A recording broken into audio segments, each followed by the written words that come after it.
बिस्मिल्लाहिर्रहमानिर्रहीम। अस्सलाम वालेकुम दोस्तों, आज हम बात करेंगे पॉलीसिस्टिक किडनी डिजीज़ के बारे में, जिसको हम शॉर्ट में पीकेडी भी बोलते हैं। तो इसमें आपके गुर्दों में सिस्ट बन जाती हैं। तो आज इसी के बारे में डिटेल से बात करेंगे कि ये क्या होती है, इसके साइंस एंड सिम्टम्स क्या हैं और हम कैसे होम्योपैथिक मेडिसिन यूज़ करके इस डिज़ीज़ को ठीक कर सकते हैं। तो दोस्तों, उससे पहले अगर आपने इस चैनल को सब्सक्राइब नहीं किया, इसको सब्सक्राइब कर लें और साथ मौजूद बेल के आइकन पर लाजमी क्लिक करें ताकि जो भी नई वीडियो इस चैनल पे अपलोड हो वो आप तक पहुंच सके। तो दोस्तों, पहले बात करते हैं कि पॉलीसिस्टिक किडनी डिजीज़ होती क्या है। तो जैसा कि हमारी पूरी बॉडी छोटे छोटे सेल्स से मिलकर बनी है, इसी तरह जो हमारे गुर्दे हैं इसमें भी बहुत से सेल्स पाए जाते हैं जिनसे ये मिलकर बने हैं।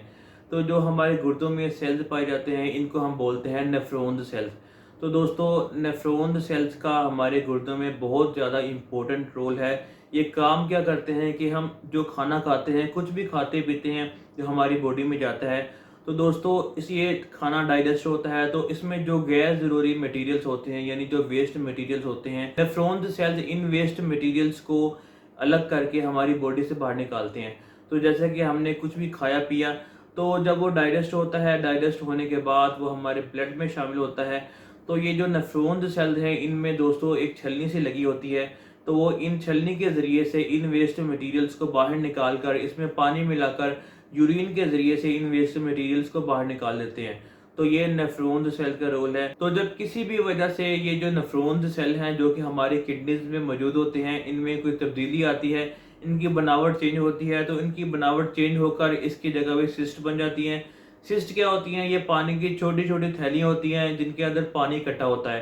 तो नेफ्रॉन सेल की जगह पे ये पानी की गांठें से बनने लगती हैं जो कि हमारे गुर्दे के सरफेस के बाहर की जाने भी होती हैं और गुर्दों के अंदर भी होती हैं। तो दोस्तों, इस डिजीज़ में हुआ क्या कि नेफ्रॉन सेल की जगह पे ये सिस्ट बन जाती हैं। तो इसके नतीजे में होता क्या है कि आपके गुर्दों के काम करने की जो सलाहियत है वो कम हो जाती है, क्योंकि जो काम नेफ्रॉन सेल का होता है वो मुतासिर होता है, क्योंकि नेफ्रॉन सेल की जगह पे सिस्ट बन जाती हैं। तो इससे जो आपके गुर्दे का साइज़ है ये बढ़ने लगता है, गुर्दे की बनावट चेंज हो जाती है और इससे आपकी बॉडी में और कई तरह की कॉम्प्लिकेशंस पैदा होती हैं। तो जब ये सिस्ट ज़्यादा मिकदार में, ज़्यादा तादाद में बनने लगती हैं तो इसको हम बोलते हैं पॉलीसिस्टिक किडनी डिसीज़। तो अगर एज फैक्टर की बात की जाए तो ये हर उम्र के लोगों में हो सकती है, लेकिन दोस्तों जो ज़्यादातर वजह देखने को मिली है वो है जेनेटिकली। यानी अगर आपके माँ बाप में से किसी को, आपकी फैमिली हिस्ट्री में से किसी को पॉलीसिस्टिक किडनी डिजीज़ रही है तो फिर इसमें बहुत ज़्यादा चांसेस होते हैं कि आपको भी ये डिजीज़ हो जाए और आपके गुर्दों में भी पानी की छोटी छोटी थैलियाँ बन जाए। लेकिन दोस्तों, अगर आपकी फैमिली हिस्ट्री में से किसी को ये डिजीज़ है तो सवाल ये पैदा होता है कि आप इस डिजीज़ से कैसे बच सकते हैं। तो दोस्तों, इसके लिए आपको अपनी बॉडी को लेकर थोड़ा केयरफुल होना पड़ेगा। आपकी जो ईटिंग हैबिट्स हैं यानी जो खाने पीने की आदत है इनको आपको बेहतर करना होगा। यानी आप खाने में नमक का कम से कम इस्तेमाल करें, जो फैट्स हैं ये कम से कम लें, स्मोकिंग बिल्कुल ना करें और जो फास्ट फूड हैं, जो मसालेदार ग़िज़ाएँ हैं इनका इस्तेमाल बिल्कुल ना करें, क्योंकि ये वो ग़िज़ाएँ हैं, ये वो फैक्टर्स हैं जो आपकी बॉडी में सिस्ट बनने के चांसेस को बढ़ा देती हैं।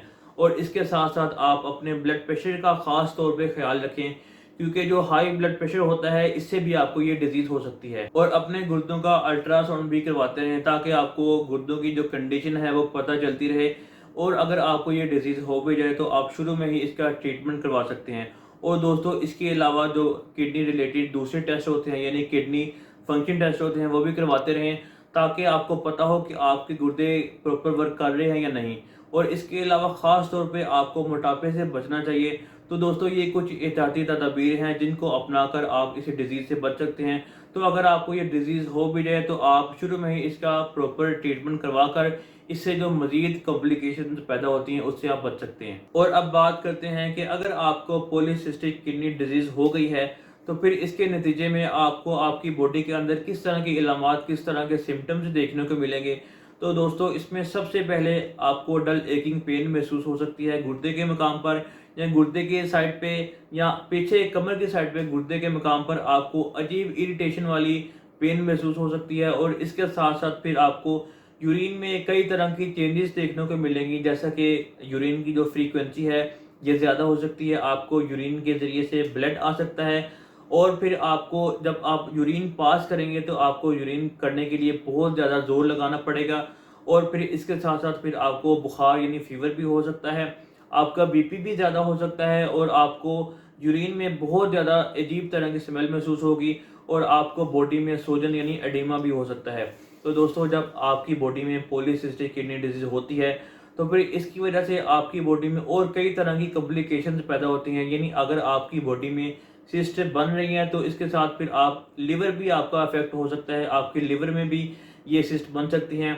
ये सिस्ट में जो बनी है इनमें इन्फेक्शन हो सकती है, ये सिस्ट फट सकती हैं। तो अगर आपको पॉलीसिस्टिक किडनी डिजीज हो गई है तो कैसे होम्योपैथिक मेडिसिन आपको इस डिजीज के लिए मददगार साबित हो सकती हैं। तो दोस्तों, होम्योपैथिक मेडिसिन में इस डिजीज के अगेंस्ट बहुत शानदार रिजल्ट्स देखने को मिलते हैं, क्योंकि होम्योपैथिक में ऐसी मेडिसिन मौजूद हैं जो आपको इस डिजीज के लिए बहुत हेल्प कर सकती हैं।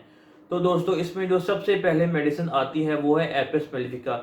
इस कंडीशन में आपको जो इलामात ज़ाहिर होती हैं वो आपको बॉडी में एडिमा हो जाता है, ख़ास तौर पर जो हाथ और पाँव होते हैं, टांगें होती हैं, उसमें आपको सूजन हो जाती है, और इसके साथ साथ आपको यूरिन के ज़रिए से एल्बुमिन और प्रोटीन आता है। तो अगर आपको ऐसी इलामात देखने को मिले तो एपिस मेलिफिका बहुत अच्छा काम करती है।